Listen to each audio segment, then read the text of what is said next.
Good morning, students. Hello, how are you? Please stay home and stay safe to fight with COVID 19. Now, today's topic to discuss about that it is electric dipole. Today we discuss about electric dipole. Now come to the topic. What is electric dipole? We can say that a pair of two equal and opposite charges means magnitude of the two charges will be equal, but nature is opposite. One is the positive and other one is the negative charge. Then if they are separated by some distance, then this arrangement is known as electric dipole. And we can represent it likewise this. One is the plus Q charge, other one is the minus Q charge, and effective distance between the two charges is considered as 2L. Now, we study about electric dipole moment. This quantity is represented by the letter P and it is considered as a vector quantity, and it is defined as it is the product of magnitude of either charge. Either means because of both the charges are same, so we can take any one of the charge. So it is the product of magnitude of either charge of the electric dipole and the dipole length 2L. It is denoted by letter P. So we can say P is equals to Q into 2L. Here P and L both are considered as vector quantities. Direction of P is always considered from negative charge to the positive charge, or it is opposite to the direction of electric lines of force. Because electric lines of force are always start from negative and end for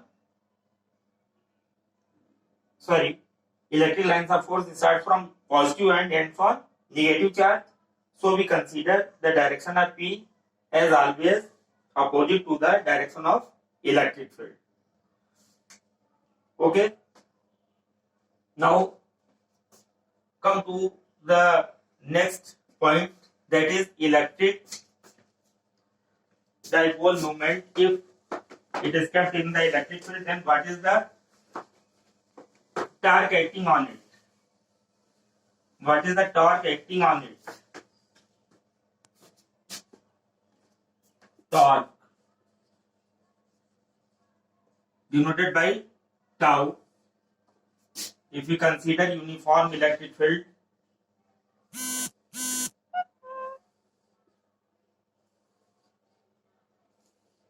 and it is represented by letter E, and a electric dipole is kept in this field.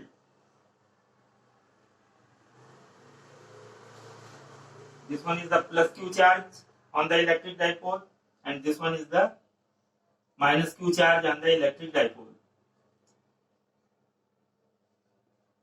F is equals to QE is the force, and in this direction also F is equals to QE, but with the negative charge. We consider as F is equals to minus QE in the numerical value. And this is the effective dipole length, that is 2L. If we draw a perpendicular and meet this line and take dipole makes an angle theta with the direction of electric field, then if we consider this point of the dipole as A and this one as the point B, and this is denoted by letter C. By trigonometry, we can easily say that sin theta is equals to perpendicular upon hypotenuse, that is AC upon AB. So sin theta becomes as AC upon AB, that is the effective length, that is 2L. So we get AC is equal to 2L sin theta. Now value of torque, tau is given as any one force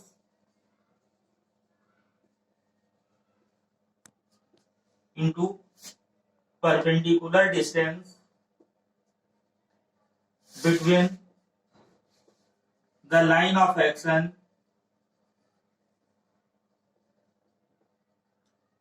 of two forces. So tau becomes as any one force, likewise this or that, and we take only the numerical value of the force, that is only QE. F in place of F we denote as QE. And the perpendicular distance between the line of action of force, this one is the first force and this one is the second force. Line of action between the force perpendicular distance is AC, that is, and we also calculated AC as 12 sin theta.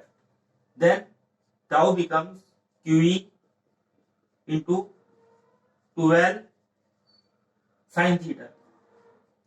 We also know that 2QL is equals to P electric dipole moment. 2QL becomes P. So here 2QL becomes P. Then we have P sin theta. Then we get the formula as tau is equals to P sin theta. This is the scalar form. Scalar form. Now if we denote it in the vector form, then we can write as tau is equal to P cross E. Tau is equals to P cross E. This is the vector form. And the unit of tau goes as Newton per meter also, as we studied in the mechanism in the class 11. Then we can easily write down unit as tau is equals to it is measured in Newton meter. Okay, and some special cases are also studied. We have the formula tau is equal to P sin theta. So special case arises. First one is if theta is equal to 0 degree, means dipole is arranged along the direction of electric field, means dipole and electric field, these are the directions of electric field, and dipole is not kept in this way, it is also kept in the direction of electric field, likewise this. Then we have theta is equal to 0 degree and we put sin 0, that is 0, then tau is equal to 0. This is the minimum value of torque, means no torque act on the electric dipole if it is kept parallel as well as in the direction of applied electric field. And the second special case, if theta is equal to 90 degree, then if you put sin 90, that is 1. So in this case, tau is equals to P. This is the maximum value of torque, because we know that maximum value of sin theta is 1, and here at 90 sin gives 1, so tau will be maximum at this situation. Now the third prompt case is also if theta is equal to 180 degree, then again we have at 180 degree sin theta gives its value as 0, so again we have tau is equals to 0. This is again minimum value of torque. So in these special results we observe that if dipole is kept parallel to the direction of electric field or anti-parallel. Anti-parallel means at 180 degree. In both the situations, we get no torque act on the electric dipole. But at 90 degree, the value of torque is maximum. And the direction of tau can be considered by the help of thumb rule, as you studied in the previous classes. If A and B are two vectors and the value of their product A cross B is given as, and we consider a unit normal vector along to that. In the same way, we can consider the direction of torque also. Okay. Now wind up this topic. Further we will discuss about some other topic. Okay. Good day, students.